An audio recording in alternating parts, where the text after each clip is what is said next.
Ya, bismillahirrahmanirrahim. Assalamualaikum warahmatullahi wabarakatuh. Ya, selamat pagi semuanya. Kami dari kelompok 3 akan mempresentasikan tentang 4G dan step-step handover. Nah, di sini ada beberapa kelompok yang menyusun sebuah presentasi yang telah kami buat. Yang pertama itu ada Muhammad Al-Baligi, dan yang kedua Rio Teguh, dan yang ketiga Ruth Elisawanti Sinaga. Ya, kita lanjut. Di sini ada sebuah pertanyaan, apa itu jaringan 4G? Nah, 4G adalah sebuah generasi teknologi komunikasi seluler atau bisa disebut dengan LTE, Long Term Evolution. Menurut standar, LTE memberikan kecepatan uplink berkisar 50 megabit per second atau Mbps dan kecepatan downlink hingga 100 Mbps. Dan tidak diragukan lagi, LTE akan membawa banyak manfaat bagi jaringan seluler. Perkembangan telekomunikasi menurut standar 3GPP atau Third Generation Partnership Project. Kemudian, LTE dibangun dengan tujuan untuk meningkatkan efisiensi, peningkatan layanan, serta pemanfaatan spektrum yang lain, dan integrasi yang lebih baik. Hasil LTE ini adalah berupa evolusi rilis 8 dari UMTS standar termasuk modifikasi dari sistem UMTS. LTE ini menjadi evolusi lanjutan dari 3G dan akan dikenalkan sebagai 4G nanti yang akan lebih efisien dan simpel pada generasi-generasi yang sebelumnya. LTE mampu melakukan download dan upload dari telepon seluler dengan kecepatan hingga ratusan Mbps. LTE ini dipersiapkan untuk format jaringan seluler masa depan, sehingga jaringan tersebut akan masuk ke teknologi yang berbasis IP. Kemudian kekuatannya jauh lebih baik daripada 3G HSDPA maupun HSUPA karena mampu mengalirkan data hingga 100 Mbps untuk downlinknya serta 50 Mbps untuk uplinknya sehingga dapat mendukung jaringan yang berbasis IP. Nah, kemudian di sini terdapat beberapa jaringan arsitektur 4G. Yang pertama itu ada UI, dan yang kedua ada EUTRAN, dan yang ketiga ada EPC. Nah, di sini arsitektur 4G itu terbagi menjadi 3 bagian berdasarkan perangkat-perangkat 4G. Nah, yang pertama itu ada UI atau User Equipment. UI adalah sebuah perangkat LTE yang paling dekat dengan sebuah user atau pengguna. Biasanya UI ini bisa dicontohkan sebagai MS atau sebuah ponsel atau telepon seluler. Kemudian ada EUTRAN. Nah, EUTRAN ini adalah atau kependekan dari Evolved UMTS Terrestrial Radio Access Network. EUTRAN ini adalah sebuah sistem arsitektur LTE yang memiliki fungsi menangani sisi radio akses dari UI ke jaringan core. Atau biasanya EUTRAN ini adalah sebagai jembatan antara UI dengan EPC. Nah, kemudian EUTRAN ini berbeda dari teknologi yang sebelumnya, yang biasanya dahulu menggunakan sebuah node B dan RNC menjadi elemen tersendiri pada sistem LTE. Pada EUTRAN ini hanya terdapat satu komponen, yaitu Evolved Node B atau bisa kita sebut dengan eNode B, yang telah menggabungkan fungsi keduanya dari Node B menjadi eNode B.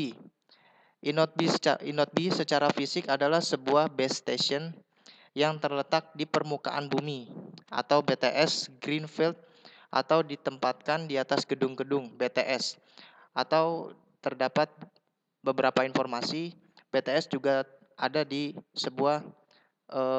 di bawah tanah sebagai segmen. Sebagai basement. Nah, kemudian bagian arsitektur yang terakhir adalah EPC atau Evolved Packet Core. EPC adalah sebuah sistem yang baru dalam evolusi arsitektur telekomunikasi seluler. Sebuah sistem di mana pada bagian core network menggunakan all IP atau semua IP, intinya berbasis IP. EPC menyediakan fungsionalitas core mobile yang pada generasi sebelumnya atau biasanya itu generasi sebelumnya adalah 2G dan 3G. Memiliki dua bagian yang terpisah yaitu circuit switching untuk voice dan packet switching itu untuk datanya. Nah, EPC ini sangat penting dalam layanan pengiriman IP secara end-to-end pada LTE. Nah, kemudian pada perangkat Evolved Packet Core itu memiliki beberapa perangkat yang sangat penting. Nah, yang pertama itu ada MME atau Mobility Management Entity. MME merupakan elemen kontrol utama yang terdapat pada EPC. Biasanya pelayanan MME pada lokasi keamanan operator, pengoperasiannya hanya pada control plane dan tidak meliputi data user plane. Fungsi utama MME pada arsitektur jaringan LTE adalah sebagai authenticational dan security, mobility management, managing subscription profile, dan service connectivity. Kemudian perangkat yang kedua itu ada HSS atau Home Subscription Service. HSS merupakan tempat penyimpanan data pelanggan untuk semua data permanen user. HSS juga menyimpan lokasi user pada level yang dikunjungi node pengontrol jaringan seperti MME, HSS, dan sebagainya. Nah, HSS adalah server database yang dipelihara secara terpusat pada premises home operator. Nah, kemudian perangkat yang ketiga itu ada SGW atau Serving Gateway. Nah, pada SGW ini itu merupakan sebuah fungsional level tertinggi. SGW ini adalah jembatan antara manajemen dan switching user plane. SGW merupakan bagian dari infrastruktur jaringan sebagai pusat operasional dan maintenance. Peran sebuah SGW itu sangat sedikit pada fungsi pengontrolan, hanya bertanggung jawab pada sumbernya sendiri dan mengalokasikannya berdasarkan permintaan MME, PGW atau PCRF yang memerlukan setup, modifikasi atau penjelasan pada UI. Nah, kemudian perangkat yang selanjutnya itu ada PND-GW atau Packet Data Network Gateway. Nah, pada PDN Gateway itu adalah sebuah komponen penting pada LTE untuk melakukan terminasi dengan paket data network atau PDN. Adapun PDN Gateway mendukung police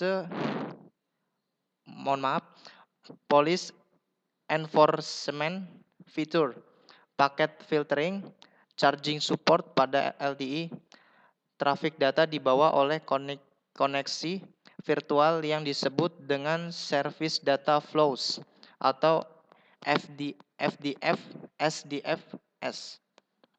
Kemudian perangkat yang terakhir adalah Policy and Charging Rules Function atau disingkat menjadi PCRF.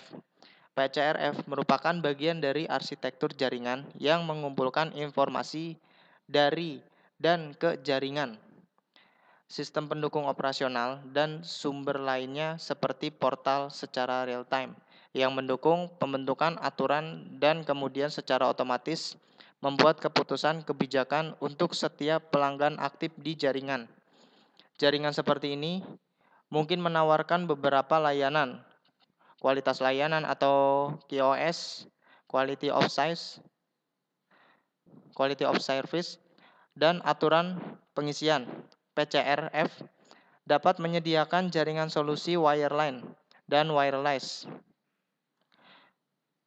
dan juga dapat mengaktifkan pendekatan multidimensi yang membantu dalam menciptakan hal yang menguntungkan dan platform inovatif untuk operator.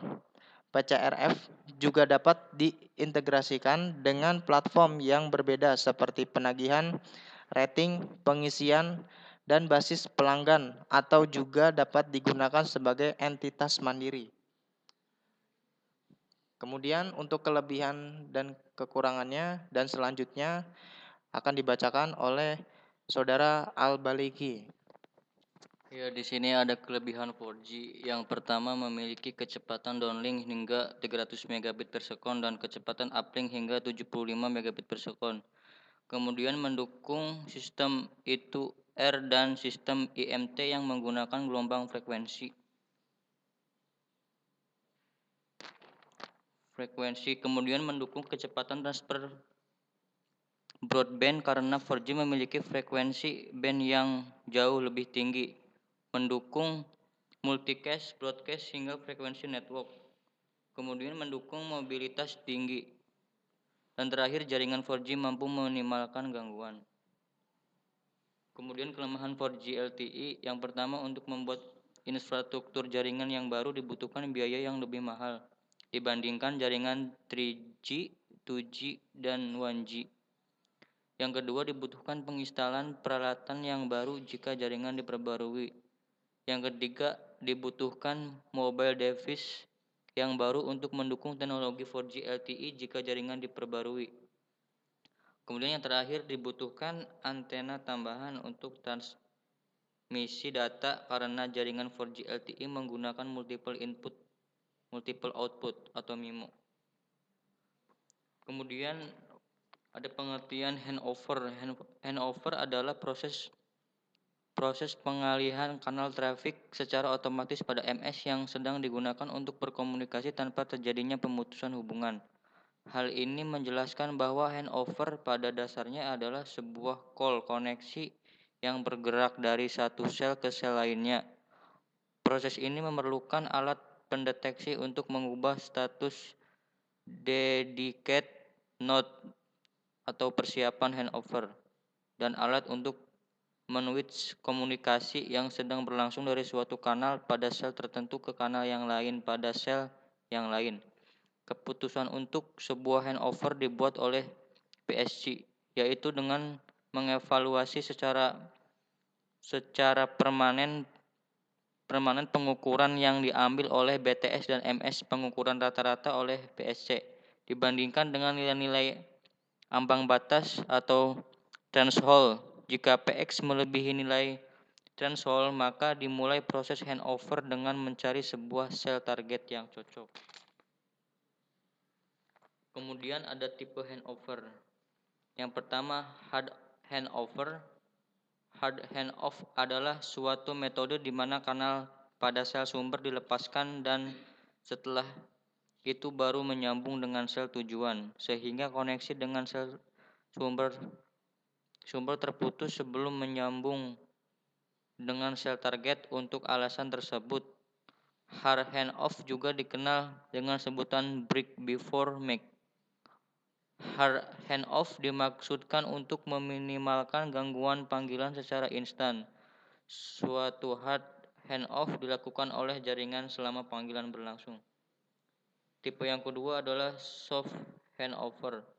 Soft handoff adalah suatu metode di mana kanal pada sel sumber tetap tersambung dengan user sementara secara paralel juga menghubungi kanal pada sel target. Pada kasus ini, sambungan ke target harus berhasil dahulu sebelum memutus sambungan dengan sel sumber. Karena itulah soft handoff juga disebut make before break.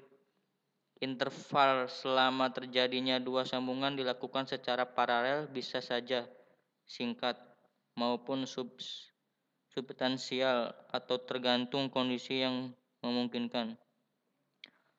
Soft handoff adalah perpindahan antara sel satu dengan sel lainnya dalam site berlainan.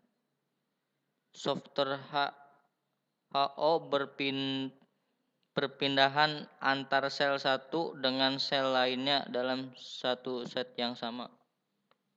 Kemudian slide yang selanjutnya akan dibacakan oleh Ruth.